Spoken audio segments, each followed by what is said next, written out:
Hi everyone, Sue Matsuki for Nightlife Exchange with another Sue's Muse. Today I have two for the price of one, two muses, two very, very awesome jazz folks that I want to speak with today. Please welcome my guests, Matt Baker and Stephanie Nakasian, right? Is that Nakasian? Nakasian.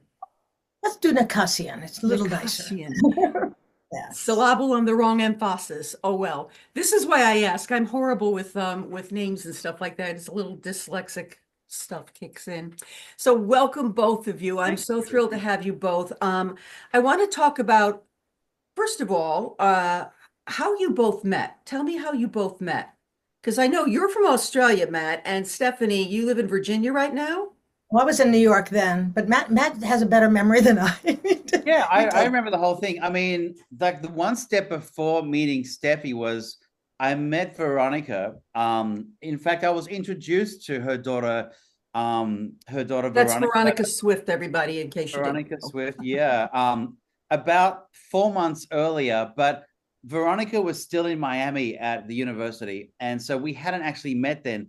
But Veronica's late father, Hod O'Brien, had a gig in New York City in the September of that year. And although Veronica wasn't there, I went to the gig and I met Steffi. And Steffi didn't really know me at all. She just said, "Oh, you that piano player Veronica was talking about?" And I bought a CD and stuff like that. So nothing really happened. But about a year later, Stephanie and I became the best of friends and ended up spending Christmas that year with the family together and then started working together. And from then on, which was 2016 and early 2017 onwards, we've just been the best of friends and now see each other many times a year, gig together and do projects together. And that's really how it happened.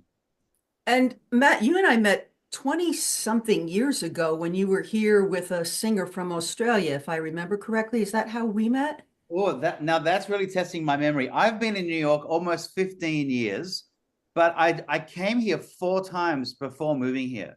So I might have met you in one of those trips as well. I don't know, actually. You might know better than Yeah, me. I think that that was the case. I can't remember the name of the singer, but you were here with a singer from Australia. It was prior to you actually moving here and everything.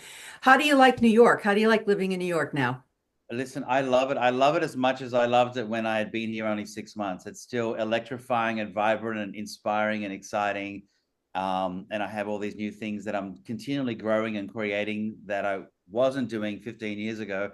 So I'm by no means plateauing or going stale. I love the journey. So, Stephanie, you are one of my favorite jazz singers on the planet. You have this organic way of just being on stage, and you're funny. There's not many jazz people who are funny. I don't know what that is. They have this thing about, I can't be funny if I'm jazzy, but you are just an astounding singer. And now to bring the baton forward and to continue to grow the art of jazz, tell me a little bit about how you're teaching. You have your tip jar, right? You have this class called your tip jar. Talk to me a little bit about that. Well, when I decided to become a mother and 30 years ago, I taught more. I didn't teach before that. I just toured with John Hendricks and toured with Hod and we went all over the world and all that, did the whole thing. And then I started teaching and I said, "Oh, I didn't go to music school. I have an MBA in finance. So I said, I better figure some things out." So I started teaching and at UVA, Virginia Commonwealth University, William and Mary, I've been teaching for 30 years. I realized everybody has the same issues as I had with range and breath and power and presence, everything. It was common to everybody, no matter how talented we were or what your ears were like. So then I decided, oh, write a book. So I wrote a book. You already know how to sing because everybody had these issues. And I had I didn't make them up. I had a little bit of training in New York, but I found a very easy way to talk about it that doesn't make it sound complicated. Like, that's just, I have no idea how that's happening. So the book has been very successful. The teaching has been very successful and it's helped me to be a better singer. I also wrote a book on rhythm because I do a lot of workshops on jazz rhythm we started off with schools, elementary, middle school, high school, college, and then it became voice teachers. And now I do it with jazzvoice.com and, around the country, but just showing the little nuances of jazz rhythm. That evolved to try to go as quickly as I can. That evolved into a series which really was inspired by Matt and his series, The Ultimate Live Singer. Right. we did Your Tip Jar, which is, I have only 10 episodes. It's a really small course in some ways, except it encompasses about a year's worth of vocal education on how to just sing, just let your And voice. that's online on your website, correct? Yeah, yeah. And it was wonderful to do it. Matt helped me with it, and it just connected all the dots for me. This is my, if I died tomorrow, God forbid, I have, this is what I did in jazz, this is what I did in vocal performance, in technology, and this is it in a nutshell. So it's been very wonderful to do that. Well, to those of you watching, there'll be links right below this interview where we'll go directly to both their websites for these classes and more information. But you both also teach one-on-one, right? You'll do private one-on-one tutorials. Matt, are you still doing that? To be honest, not a lot. Like I don't teach piano really at all. I mean, I do when someone wants a lesson, but I don't do anything regular like I used to do 14 years ago. I coach a lot of singers is what I do now. So very often, like 12 times this week, I had singers coming around to my place, my piano, to have coaching sessions, not singing lessons at all, but lessons on building repertoire, making arrangements, working with an accompanist, preparing for their shows, anything like that. I do a lot of that still. Well, talk to me a little bit about, I'm researching a show. I'm doing a show about Irene Krall, she was one of my favorite singers on the planet, but she was less about vocal improvisation and yet was considered jazz in her day, in her short lifespan. But she said that time and that phrasing meant more in her aspect of how she sang. What do you two consider like the top things as educators of jazz and perpetuating jazz vocals going forward? I'll start with you, Steph. Rhythm. Rhythm. Yeah. You can have any tone if it's in the right place and you have a connection to the lyric, it's going to come out. Because I coach a lot of cabaret singers who haven't had a lot of rhythm training. They get the lyric, they get melody, but this idea of how you send that melody in a rhythmic way, in a jazzy way, especially on non-ballads, it's fine art. It takes a lot of listening and fine tuning of your ear, and that seems to be the key, to really making it come alive. Of course, you have to have your technique has to be open, because if it's not open, you don't have any power behind that rhythm. And Matt, what do people come to you? What are the issues that people bring to you? Is it phrasing issues? Is it styling? What do you mostly work with? To be honestly, it's mostly styling. Like probably the most times that I'm doing something with someone is when they've come from a different background. Like I had an opera singer yesterday, or people come from musical theater or cabaret and they want to sing jazz, and I help them with those jazz stylings. And so, I mean, I had a session this week, a really sort of great example is that someone was singing that song, Where Do You Start? That Shirley Horn song, but it's the ultimate breakup song. It's the song that you sing after a breakup, and it's like, what am I going to do with my life? Which books are yours? Which tapes and dreams belong to me, and all that sort of stuff. That line kills me every I know time. that line kills me. Now, the thing is, in this session, it wasn't killing this vocalist. She was just singing it beautifully. And we stripped away the singing, went right back to the lyric and said, how would you say this? Like, how do you feel when you say this? How would you listen to how Shirley Horn delivers this? Listen to how Carrie Bedell delivers this. And as soon as she started not singing and just treating it as a song to sound beautiful on, and got into the lyric, when she got to that last line, a tiny place within my heart that stays in love with you, she couldn't do it, and she burst into tears. And I'm like, I'm so sorry, and I got you, and we had a hug and stuff, but I said, now you get it. Yeah, sometimes you have to push people way off, their comfort zone to actually bring them back to learn how to perform. In terms of, it's funny, what you just described is very much what we do in cabaret. It's more lyric connection than it is rhythm or styling and stuff like that. It's really more, oh, I'm connected to my lyric and blah, blah, blah, But Stephanie, you are the kind of jazz singer, and I think Gabrielle Stravelli's one of them, where the lyrics mean as much as the styling. Talk to us a little bit about how you feel about that. Of course, lyric is the essence of the song, but we're trying to deliver it in a style of jazz, so it has more rhythmic. I call it flick. If you put too much vibrato and you connect things too much and get into your tone, actually, this tone idea, it becomes this really obsessive, how do I sound? I'm sounding good. I'm in my, you see these singers who look like they're in a mirror singing to themselves.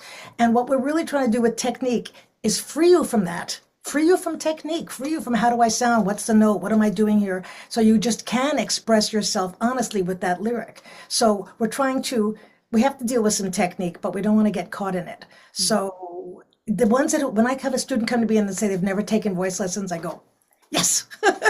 Because sometimes they're trained and it's like, oh, I've developed this thing. And then it's harder to, and as you say, when it happens, miracles happen.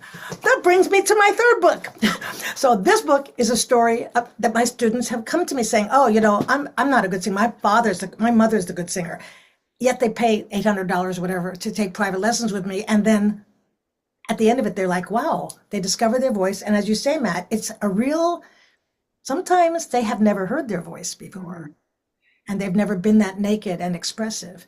And it's really powerful. And most of them something in their lives shift at the same time, which is a little heavy. I'm not a therapist, but it's what happens in singing. When you really let go, magic happens, like any art form. My friend calls herself a recovering soprano because as we're getting older, it's important to consider dropping keys so that there's a richer sound in our soul coming out of us, because that voice might not be as pristine up there anymore for whatever technical reasons.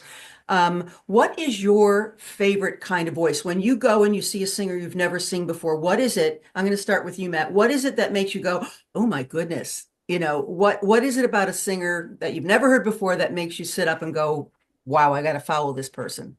Well, I'm gonna echo something here, and I studied actually singing for many years in Australia with Australia's most famed and well-known jazz singer at the time. Her name was Kerry Bedell, and Kerry used to say the best singing is to not sound like you're singing.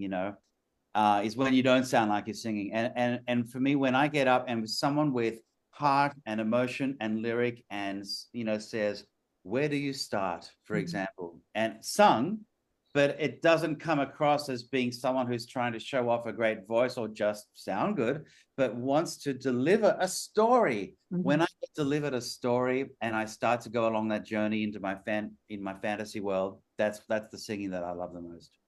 Yeah. I mean, Stephanie, I think you've probably played many a noisy room in your day. Isn't it the best feeling when you start to do a ballad and all of a sudden you realize the room has quieted down? Yeah, it helps. Distraction. The distractions. I will not sing. Lush Life in a noisy room. I mean, if I'm going to sing some of these, you have to be able to concentrate. But for me, it's about intimacy with the audience, and I really like it when I lose myself. It's hard because we have egos, and it takes courage and it takes a lot of training to let go of all the training. But when that happens, whether I'm singer to the audience or singer with the band, that's when the magic happens. And the audience gets that. So the audience may come out and say, oh, she's a really good singer. Okay, who cares? A lot of people are good singers. But if they come out in tears or they say, oh my gosh, that was my favorite thing, when they start to really feel the connection, then I feel it was worth it. So that's what I'm living for. Many times with both of you, and this includes your playing, Matt, when I've heard you many, many times at Birdland, when you evoke the emotion and make me go someplace within myself while you're performing, to me as a performer, that's my goal. That's the ultimate goal is, yes, I want to get lost and I want to be present in my song. But if I make you feel that way, filter through whatever you've come into the room with, that to me is like the job well done, and that's the ultimate. Tell me, where are you both performing next? I saw that you have quite a few gigs down in Virginia. Are you going to be up in New York anytime soon, or? Probably after this semester. I have 22 private students a week, plus cabaret students as well. And so spring break, I'll go to Florida. And then probably in May or June, Matt and I have to talk about it. We're trying to find the right room where it works well. Well, the Beachman's opening up again. I talked to you earlier about, I mean, not to say one club's better than another, but there's another option for you. I'll talk to you about it off camera. Yeah, the last 3 weeks in February. So the last 3 weeks have been wonderful because I had 3 big concerts, well paid, wonderful bands, great audience, great publicity, but 3 completely different shows. I did a 60s, 70s show. I forget what the other one was. Last night, I did a show in a synagogue, 350 people, about the Jewish connection to Great American Songbook. It's amazing. Yeah, I've read up on that. Yeah, it's amazing. it was Carl, my boyfriend, basically sang in Yiddish, and we had klezmer stuff, and we mixed it all together, and it was fabulous. So I do all kinds of different shows, and next I don't know what I'm doing. I'm doing a lot of local things for a while, and then I don't know. I think I'm gonna. That's when spring break comes. I haven't really Well, gotten. when you have your dates, let me know and we'll get it up on Nightlife Exchange and put it on the bottom of this so that people can check in and see when you're in town. And Matt, what are you up to? Are you doing any shows coming up? Yeah, I am. I mean, I think this airs on the 1st of March, you said. So in March, I'll be playing the first 2 Sundays of March at Bemelman's Bar. So the 2nd and the 9th, and I'll be playing also Friday the 7th at 54 Below as music director with Ella Mae Dixon. Nice. And but regularly, other than dates, I mean, I played the Wallace Hotel Lounge very often. I run an open mic there twice a month and perform there as a trio a few times a month. And then there's things at the Triad and then Birdland. Like at the time of recording tonight, I'm playing Birdland at the piano chair for Cast Party. So that's going to be fun. But yeah, other than the gigs, I'm doing a lot more work on my online program. There's a lot more new things coming with that, which is exciting. Yes, you've been teaching classes online, yes? I have. Well, when I say, I think you're referring to the course, Right. Yeah. So I don't teach those live. They're like when someone becomes a student of the course, they're video modules. So similar to Steffi's, I think, like they go in, they log in, and they watch all the videos. Mm-hmm. But I mean, I can tell you a bit about the course if you like. Yes, please do. Please do. Yeah. So I mean, I made this course a couple of years ago. We've been selling it for almost 2 years now. And similar to Steffi, it had a history. It started off because I would travel and tour and do workshops as a piano player in a trio. And most of the questions that came up in these workshops were from singers, like, how do I lead the band? How do I count in my songs, make my on-the-spot arrangements, direct intros and outros, and scat sing and improvise and trade with the drums, and like the list goes on. So that's what my workshops over many years, and I'm talking more than 15 years ago even, were becoming. So I started to tailor my workshops to be this. And then it was at one time at a jazz club where I was sitting there with my mentor, who has sold a lot of online singing courses. And we were watching this gig, and he said, how did the musicians know to do that when the singer came in with that? And how did the singer cue the musicians? I didn't see anything. Like, how did it happen by magic? And I said, it kind of did happen by magic. There was a lot of, eye and hand communication going on, and a lot of arrangements talked down because they didn't have any charts. And he said, Matt, that's phenomenal. He said, you have to get that online. So with that, in 2021, I went into the studio with my band, but not only with my band, with 3 really fantastic live performing singers, Veronica Swift, Stephanie's daughter, and Nicole Zaritis and Benny Benak III. And we recorded what became the Ultimate Live Singer, which is an online program, and the first and only online program that teaches singers all the things they usually, I use these words gracefully, usually and traditionally don't learn in singing lessons, but usually just learn on the job over many years, like whether it's counting in songs or writing charts or directing intros or trading with the drums. You just sort of learn those things as you go. They're sometimes taught, but this is the first program that all that stuff, all that band leading stuff, not singing lessons, but just the band leading stuff is taught in one program. So for singers who want to get up on stage and fast track their journey so it doesn't take them 10, 20, 30 years to kind of become a great band leader and frontman and performer, and fast track their journey in one go, in one program, this is what that's there for. We'll have a link to that. We'll have a link to that below if you want to check that out. And also to Stephanie. You could also call it how to prevent train wrecks. Yeah, I call them car crashes. Yeah. Usually we have train wrecks and then we learn it. So it's really helpful. It's such a great course to like learn it before you're like on stage in front of people and like, oh, I'm never going to sing again. That was the most horrible thing. We actually have all been through these experiences. We have what I call a baby open mic, and we have all levels from beginners to advanced people. And we kind of sort of touch on, like, we let you make your mistakes in our open mic so that if you go to Birdland, you don't feel so self-conscious. You know how to count somebody off, but it's on such a lower level. This would be on the next level for all of you wanting to really explore your jazz jazz chops a little bit more.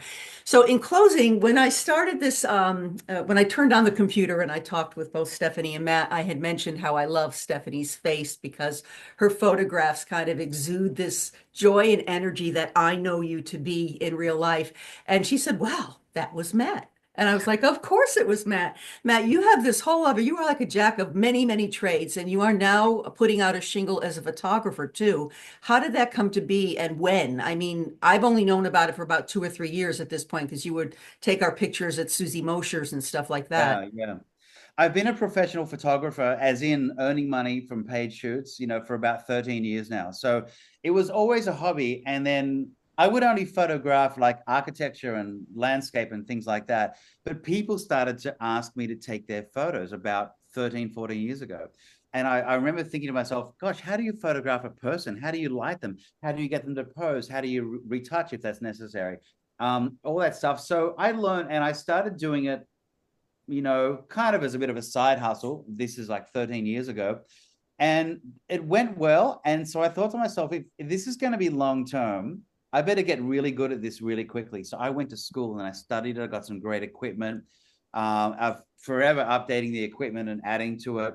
But, now, and especially since COVID, because when COVID ended, the gigs started back really slowly, but everybody wanted photos suddenly because they were reinventing themselves and coming out, We all let our hair go gray. It's absolutely a second career. I mean, I kind of have 3 careers now. There's the music, the photography, and the online entrepreneurial thing with the online course, but there's a link to my website down there, mattbaker.photography. And you can write to me on there. I will send you a brochure, which has all the information about the shoots, including prices and packages. And I love to shoot live studio, love to shoot everybody and make everyone look like a star. You shot my dog. Well, she's, that's easy to shoot. Let's face it. He's starting with great bones to begin with. Stephanie, I got to let you have the last word in this. There's a young aspiring wannabe jazz singer out there watching this interview. What do you say to them as the educator and performer that you are? That's a big one. I don't know how to do a fast answer. I would listen to them. I would listen to what skills and talents they have. If they're weak on the technical tonality part of it, and if it's a woman hadn't figured out her passaggio, if it's make sure you got your technique open and free so that you can be free, because jazz requires freedom of expression. You have to have your technique and listen for that. And I'd ask who they listen to. And I'd try to make sure they're listening to the foundation people of jazz, not just to somebody they heard last week, so that they're not a derivative of, that was the advice I got, which was very helpful. And I'd sort of see what they had been doing to work on it, rhythm-wise, skill-wise, transcribing-wise, to make sure they're hearing, tuned into the hearing of it. Very often they say, I want to sing jazz, and they sing ballads and bossa novas. Okay, a classical singer can sing ballads and bossa novas, great. When you get to the swing stuff, and the really rhythmic challenging and the improvisation and how do you change it and hearing harmonies and all that, that requires more skills. And they're not hard to get. They just sometimes need a teacher to direct you and say, yeah, let's do more of this. Try this, see what this does. And the person goes, one of my tip jar things that I'll put on, I'll put one of the episodes, a little video of that on this, on it. We'll let you see. I make everybody play melody in the right hand. I mean, this is so silly. Of course we should do that, but many singers just depend on their ears. It's not enough. We need that picture so crystal clear, not only in terms of notes, but in terms of rhythm. So I guess I would try to make it quick, would say, check the skills out, see what they're coming from, who they're listening to, and then maybe say, try this, listen to this person, try this, what do you hear? Make sure they've got bluesy, grounded, open, earthy sound, not singing from head voice for a woman, making sure men all don't want to be tenors, that there's some nice mix in there, etc. And then just set them loose and see what they do with it. Hopefully with guidance, you say, hey, think about this. You're sustaining through this pattern where you could really be going ba ba ba ba ba ba da ba and pulsing it a little bit more. So the feedback is very helpful. Well, thank you both so much. I mean, this time just flew by like that. I could keep you on here for another hour, I think, and just pick your brains. But I also want to thank you from the community standpoint for perpetuating the art of jazz and for being there as the jazz consultants that you both are, and by example and by your educational aspects. And really looking forward to seeing both what you have online. I'm going to go check out both your classes, as will all of you out there. And you guys come back and let me know what you think about this. Thank you both for joining me today on Sue's Muse. Thank you, everybody, for watching. We are Nightlife Exchange. Join us next time. Have a great day, everyone. Bye. Thanks, guys. Thank you Bye-bye. so Bye, much. Steffi. Bye, Sue.